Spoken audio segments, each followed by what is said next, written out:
Temas do livro A Organização, da jornalista Malu Gaspar, sobre os bastidores do caso Odebrecht. Uma história de ambição, de negócios subterrâneos e também de uma relação em ruínas entre pai e filho. Você vai ver trechos do diário que Marcelo escreveu na cadeia e vai entender como a investigação devastou a família e a empresa.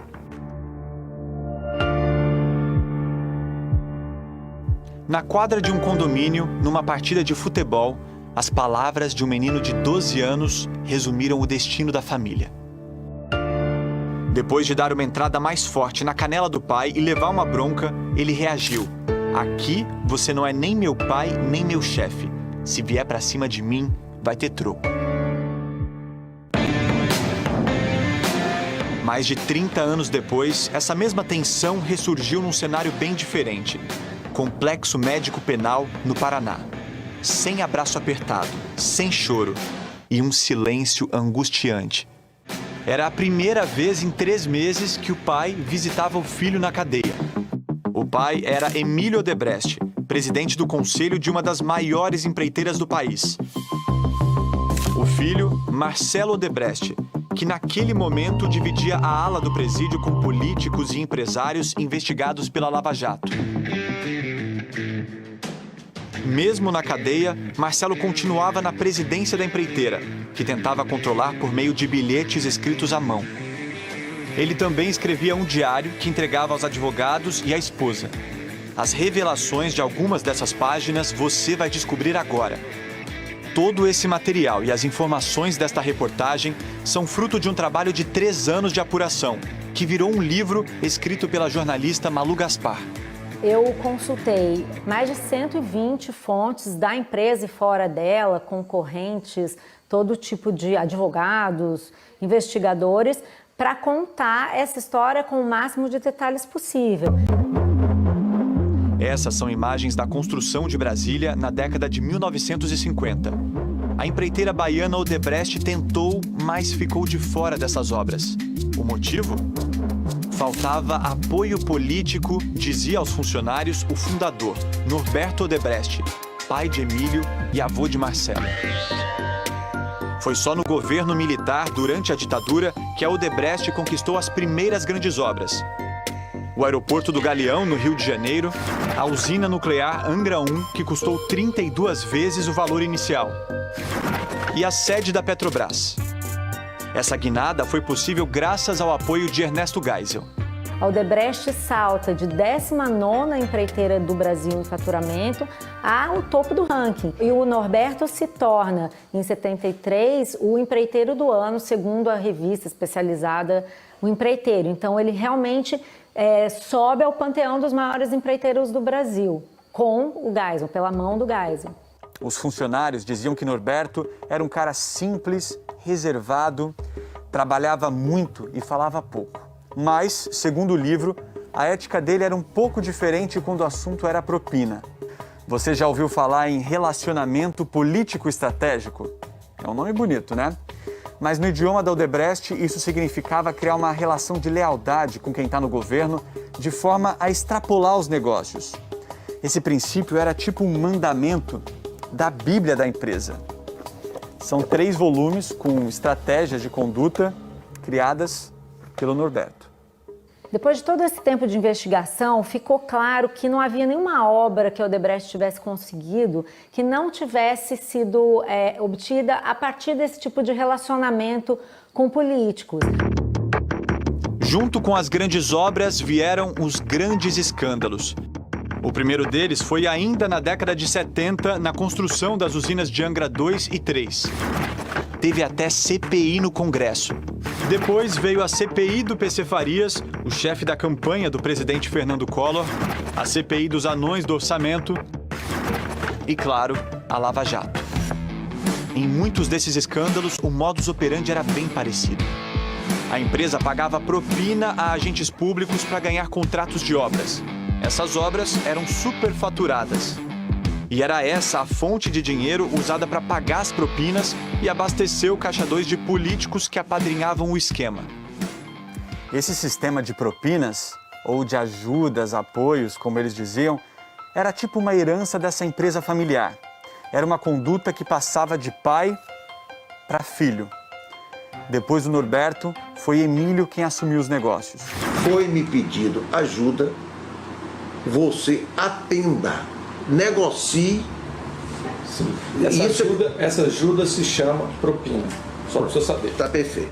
Diferente do Norberto, que era mais reservado, os executivos da empresa diziam que o Emílio tinha um jeito mais carismático, expansivo, gostava de festas e investia pesado nos relacionamentos pessoais. E isso se estendia inclusive para a relação com os políticos. Durante uma campanha, por exemplo, o Emílio costumava financiar ao mesmo tempo candidatos adversários. Existia uma regra, ou não contribuía para ninguém, ou contribuía para todos. Ele também mapeava políticos com um futuro promissor.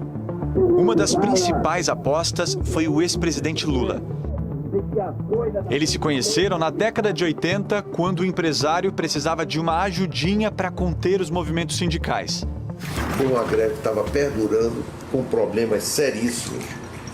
E eu sei que ele não só me ajudou, como ele criou uma condição de eu poder ter uma relação diferenciada com os sindicatos. Emílio chegou a destacar um funcionário, Alexandrino Alencar, só para cuidar do então sindicalista. Para te falar a verdade, quando o político era eleito presidente, muitas vezes ele já era uma pessoa da confiança da Odebrecht. Foi assim no caso do Sarney, foi assim no caso do presidente Fernando Henrique e também do Lula. A relação da Odebrecht com os governos, ela é constante e ela independe de ideologia, de partidos, de coloração partidária.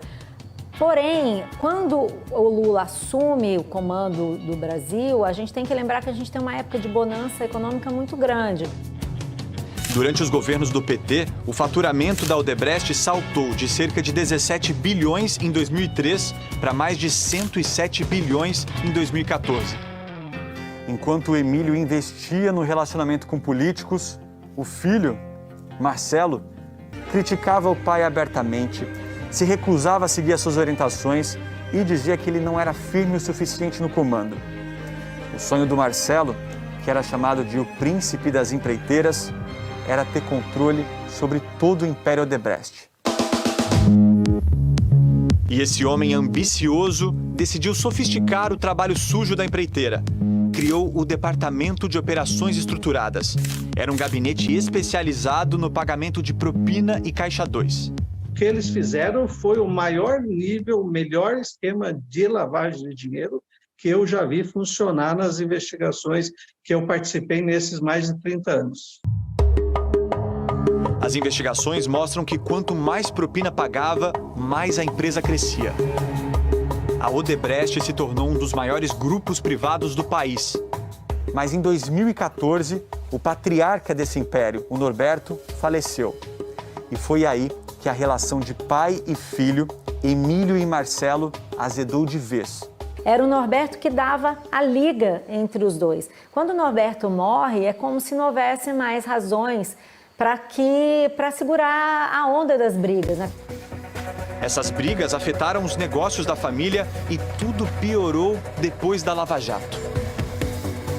Em 2015, executivos da Odebrecht foram presos, entre eles o presidente, Marcelo. O Marcelo, durante muito tempo, achou que iria sair da cadeia. Primeiro com um habeas corpus, depois com algumas medidas judiciais que pudessem levar a isso.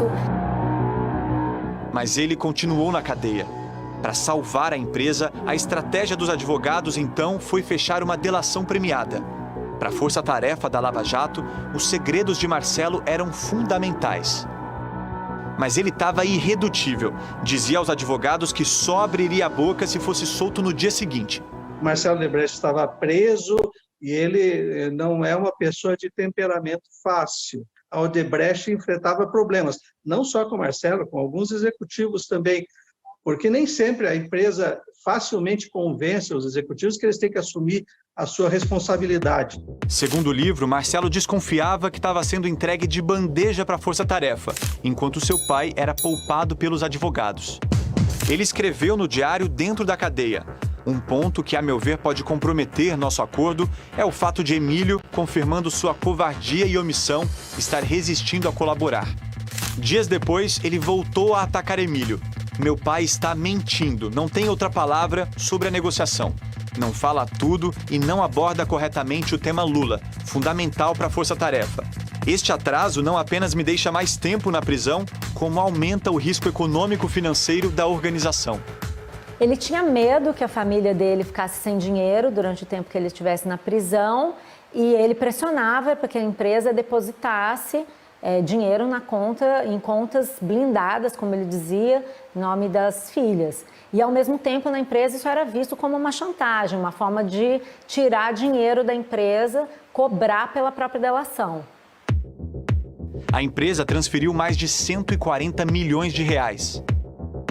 Mas pouco antes de o acordo ser fechado, Marcelo descobriu que não sairia da cadeia. Em uma carta, dizia ter sido traído e abandonado pela empresa. Já era tarde, a delação foi fechada. Beabá da corrupção. Pai e filho, Emílio Odebrecht e Marcelo, descrevem um lamaçal em que estão mergulhados com políticos. A relação de Emílio e Marcelo só piorou. O Marcelo chamava o pai de covarde, de omisso, enquanto o pai chamava o filho de psicopata. É meu filho, eu tenho consciência disso.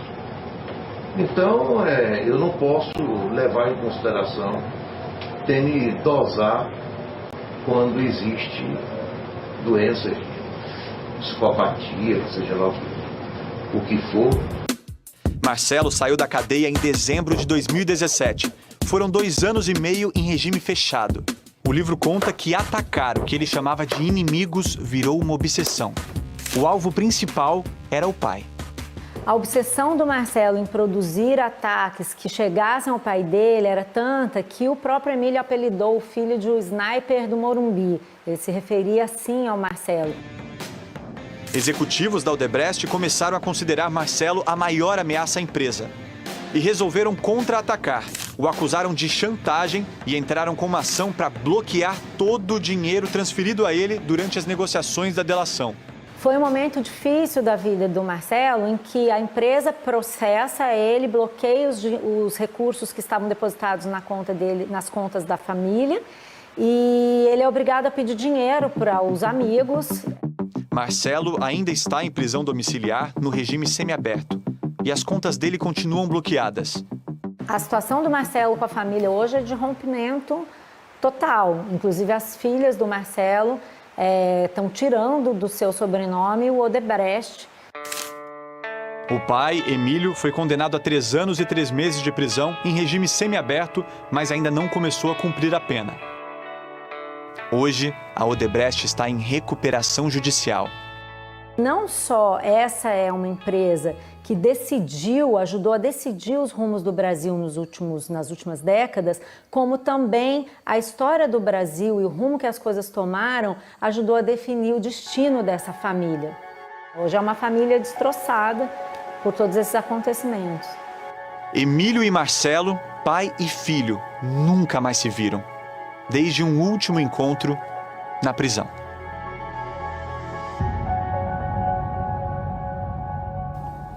Emílio e Marcelo Odebrecht não quiseram comentar o conteúdo do livro. A defesa de Alexandrino Alencar disse que, desde a assinatura do acordo de leniência, ele vem cumprindo integralmente os compromissos assumidos. A assessoria da Odebrecht diz que a empresa passou por um processo de profunda transformação e que um monitor do Departamento de Justiça dos Estados Unidos atestou que o sistema de conformidade da empresa está desenhado e implementado para prevenir e detectar potenciais violações das leis anticorrupção.